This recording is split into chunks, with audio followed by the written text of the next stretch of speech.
about Billy the Kid, I grew up knowing what people that didn't pay attention knew about Billy the Kid, seeing movies, reading in books, knew about the Lincoln County War.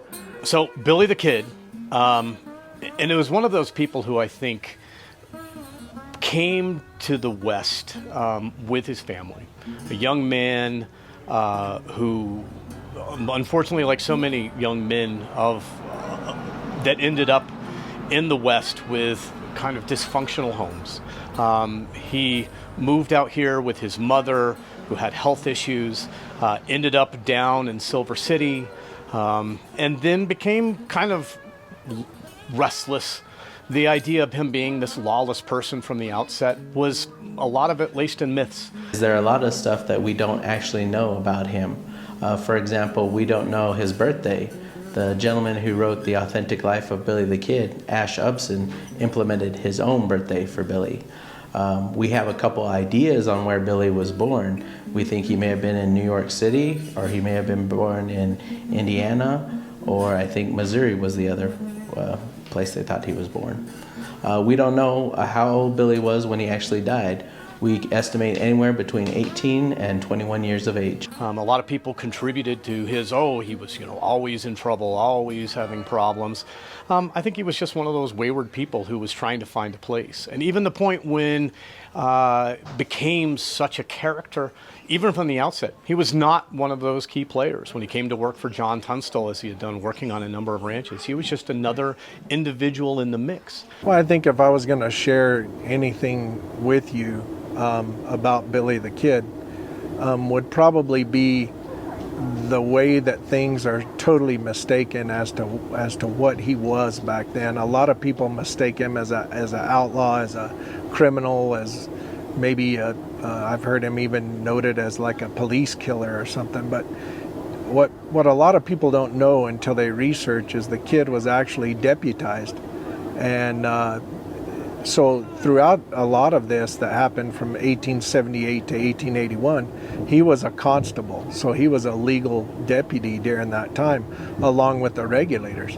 So in that case, that kind of turns and flips the whole script right there. And it wasn't until others became no longer part of the mix that he became enlightened. Actually, just down the road from here, where his notoriety really started. And I think even after it happened, so many times people attribute all the killings that Billy the Kid was shooting people right and left. Really not true. And as a result of very few actual deaths that were connected to him.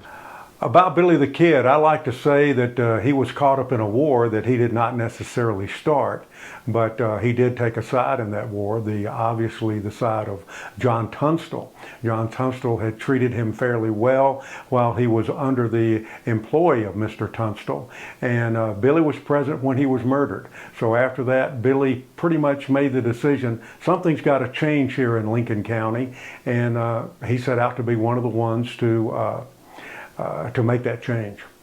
The myth of the West and how he became embodied on a different fronts. Who was he? Was he a criminal? Was he an outlaw? Was he a good guy? Was he a hero of the people? These are all part of who he became over time that were probably much larger stories than they were accurate, but still a complicated person associated with the Lincoln County War, no question. Hollywood over the years has made many films depicting the Old West, many of which were made on the life of Billy the Kid. Matter of fact, there have been 46 at the time we made this documentary.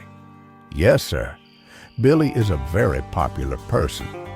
Although there has definitely been some creative liberties taken within these films, most people enjoy a good old Billy the Kid movie, from Young Guns 1, 2, or 3 to Billy the Kid, The Beginning, and even Old Henry. The variety of films made about the Kid have varied. One fact remains: the Kid is one of the Old West's most popular gunslingers. I think Hollywood has played a big part, and if you want to look back at how the Kid became the kid himself and how he became popular and famous, you'll go back to dime store novels, as I had mentioned before. And dime store novels back east really blew the kid up as far as kind of a heroic type status. I think Hollywood's seen that as being able to piggyback on something that everyone knew about, which was the kid himself in the Lincoln County War. When I think about Hollywood movies and the kid, again, even and going back even before the Hollywood movies, the books, the Pulp Fiction, the paperbacks that coming out, there was definitely a fascination both in the United States and afar of people who were really fixated on this story. It was a true part of the American West, far more true than a lot of others. And with it, you're finding a lot of aggrandizement. My favorite, the one I grew up on, was Young Guns, and so that's my personal favorite. What I'd like to see, I guess, is more portrayal of him being almost anti-hero, because you have the two camps of, is he good or is he bad? And it's just really, as you dig into the history, it's a little bit of both, in my opinion. Thoughts on Hollywood movies of Billy the Kid? I enjoy them. They are for fun and entertainment. They are made up in the theater of the mind of some of the most amazing writers. I actually know John Fusco of Young Guns. He uses the names, some of the places, and a few incidents. But as far as the storyline goes, that is whole fiction. You know, a fiction made from a whole cloth. Was Billy a good guy or a bad guy? That was always sort of the apex of this.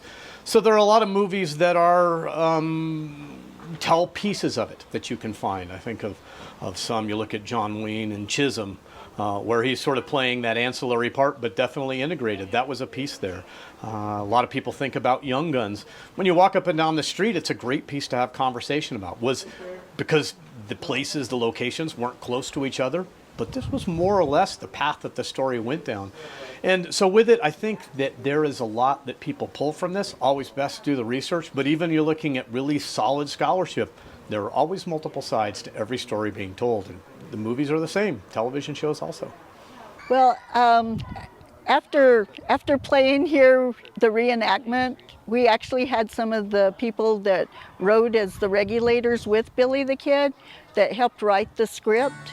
So there is, there's actually, when you watch the TV movies, you know pretty much what's right and what's wrong in the shows. Well, Hollywood movies on a kid, I like watching them like everybody else. I like kind of realistic things. I don't like to see people, you know, shot by a gun and you get picked up and thrown across the road or something, because that doesn't happen. But they're sometimes educational, they're sometimes entertainment. And if you just look at the entertainment part of it, I like watching them like anybody else does. I mean, look, there's been Gore Vidal's Billy the Kid, there's been Paul Newman's played Billy the Kid, you had Young Guns. I mean, there's a lot of big name actors that's portrayed and been Billy the Kid, and I think that speaks for itself as far as this history goes. Little sleepy town, which is one of the most awesome secrets in the Southwest. It's not real big in snake eggs and stuff like that, but it's real big in the regular history of the town. And yet everyone anywhere knows about Billy the Kid and who he was, and you can go all over the world and they can identify with that.